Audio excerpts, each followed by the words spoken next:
aku dan juga kamu tentunya istilahnya emang ngarariung lagi ngumpul gitu kan. Mungkin kalian juga sangat, karena ini emang sangat-sangat sering digunakan.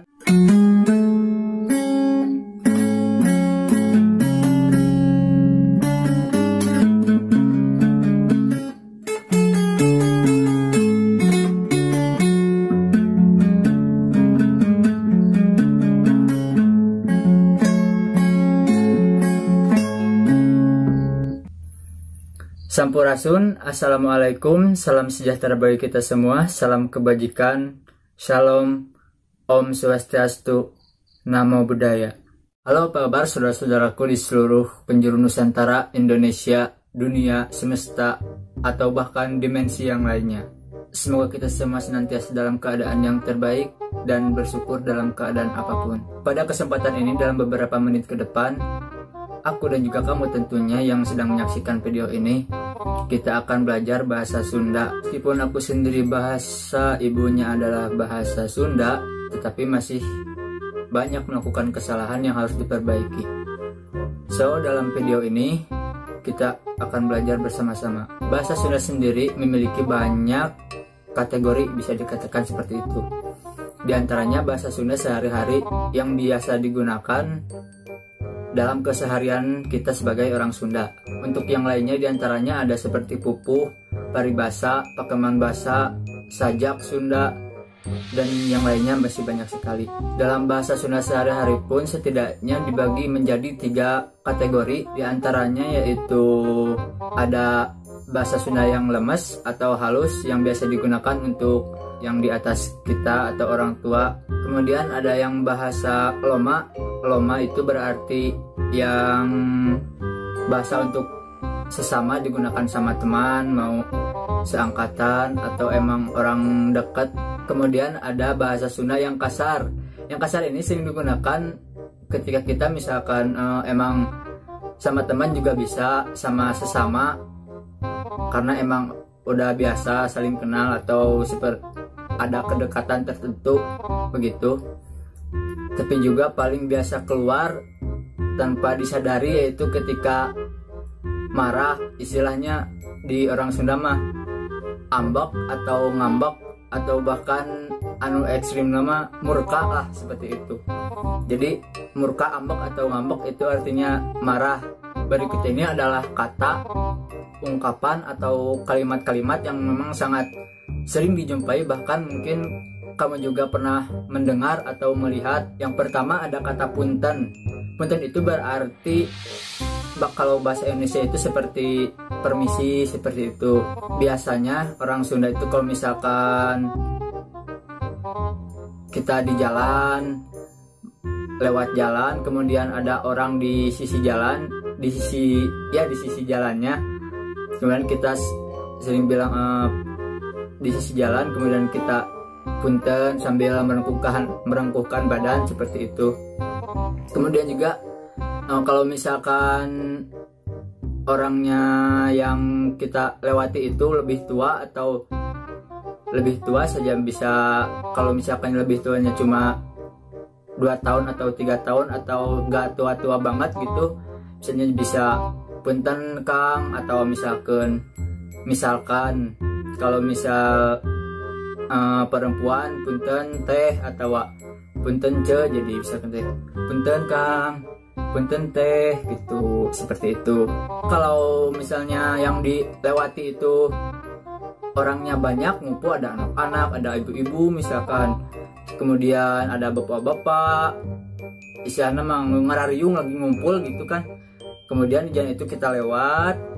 Nah biasanya bilangnya seperti ini, parunten, seperti itu. Kata punten juga tidak digunakan hanya untuk permisi seperti tadi itu. Kata punten juga bisa digunakan dalam konteks halnya kalau kita istilahnya melakukan dalam konteks meminta maaf, seperti itu. Umpamanya contohnya begini, kita ngami ayam, kemudian tanpa sengaja si mangkoknya teh pecah, seperti ini. Punten pisan, iya teka aja, nggak sengaja, seperti itu. Kemudian jika kamu yang berada di jalan ini, misalkan kamu lagi berdiri, kemudian ada yang lewat, Kemudian ada yang bilang punten teh, punten kang, punten a, atau misalkan jawab seperti ini, punten a. Kemudian kalian jawabnya bisa mangga, atau misalkan orang itu jika orang yang kalian kenal bisa kalian tanya bade kemana, artinya itu mau kemana, ditanya seperti itu. Berikutnya yang paling kata atau ungkapan kalimat yang sering digunakan oleh orang-orang Sunda yaitu kata hampura. Hampura itu emang secara artinya hampura itu maaf ya, berarti maaf. Jadi untuk minta maaf lebih spesifik lagi kalau punten itu kan bisa juga, atau misalnya kalau emang secara halus bisa hapunten gitu kan. Itu kalau penggunaan punten. Kalau misalnya hampura bisa kalian sama teman-teman yang lainnya atau orang tua. Kemudian untuk yang berikutnya mungkin kalian juga sangat, karena ini emang sangat-sangat sering digunakan, ada kata nuhun. Nuhun itu artinya terima kasih. Terima kasih. Sering kalau kita bilang ya ada pakai hatur nuhun atau hatur nuhun pisan seperti itu, yang artinya terima kasih banyak gitu. Nah, itu untuk penggunaan arti dan cara penggunaan kata punten, mangga, dan nuhun seperti itu. Berikutnya mungkin juga yang kita kenal, kita sama-sama tahu, mengenal banget, bahkan sering ketika lagi sekolah mungkin ya, ada 5W1H kan. 5W1H itu ya, diantaranya what, when, where, who, why, dan how.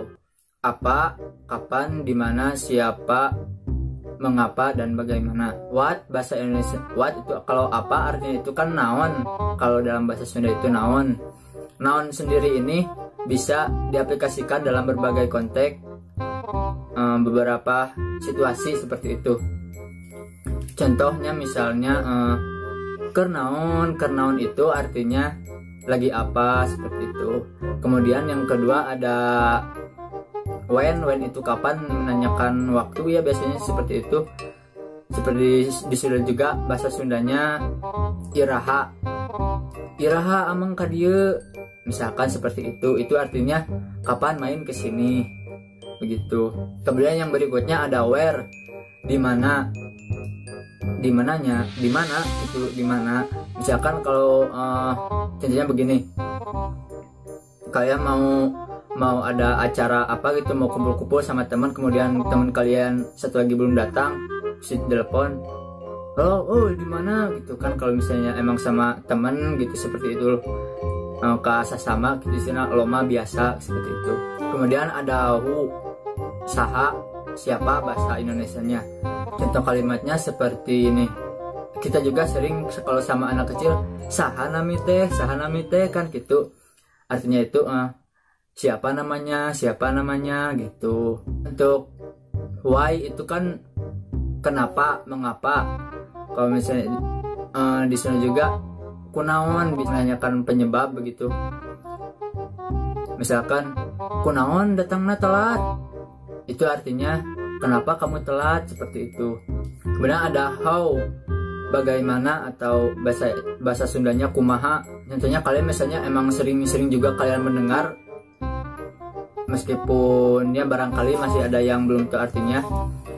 Kumaha damang itu menanyakan kabar begitu. Bagaimana kamu sehat, seperti itu. Sementara sekian dulu untuk video kali ini. Semoga ada manfaatnya buat kita semua. Dan please manfaatkan kolom komentar di bawah buat barangkali ada sampaikan kritik, saran, atau apapun. Mungkin kalian juga punya pertanyaan mengenai bahasa Sunda.